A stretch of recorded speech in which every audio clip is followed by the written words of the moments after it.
আসসালামু আলাইকুম বন্ধুরা, কেমন আছেন সবাই? আজকে চলে আসলাম নতুন আরেক বাগানে।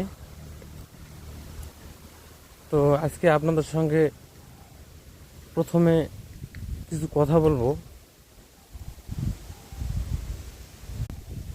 ব্যানানা ম্যাঙ্গো আম নিয়ে। আমটার নাম হচ্ছে ব্যানানা ম্যাঙ্গো। এই তো আপনারা দেখতে পাচ্ছেন, আমটা অনেকটা লম্বা হয়, কিছুটা কলার মতো, আর অনেক সুস্বাদু।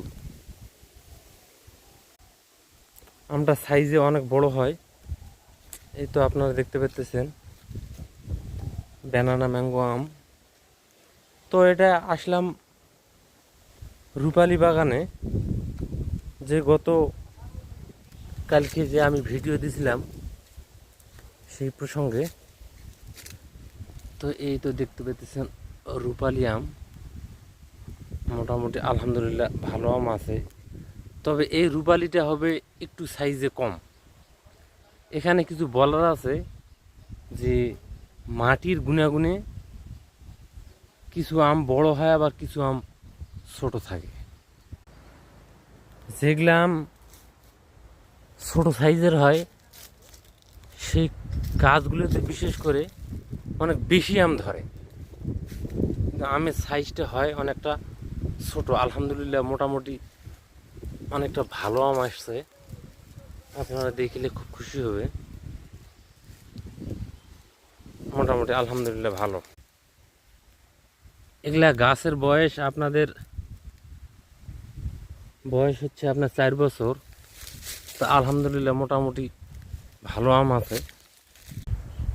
এই দেখতে পাচ্ছেন রূপালী আম, অনেক সুস্বাদু আম।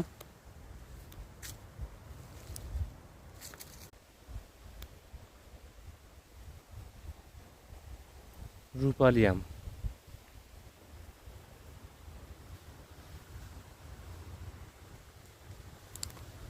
রূপালী বাগানে শুধু রূপালী আম আছে তা না, এখানে অনেক সময়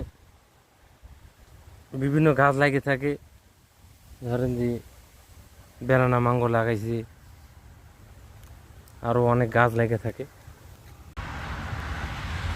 ব্যাপক আম আছে আলহামদুলিল্লাহ। আপনারা দোয়া করবেন আম থেকে যেন কিছু লাভবান হয়। এই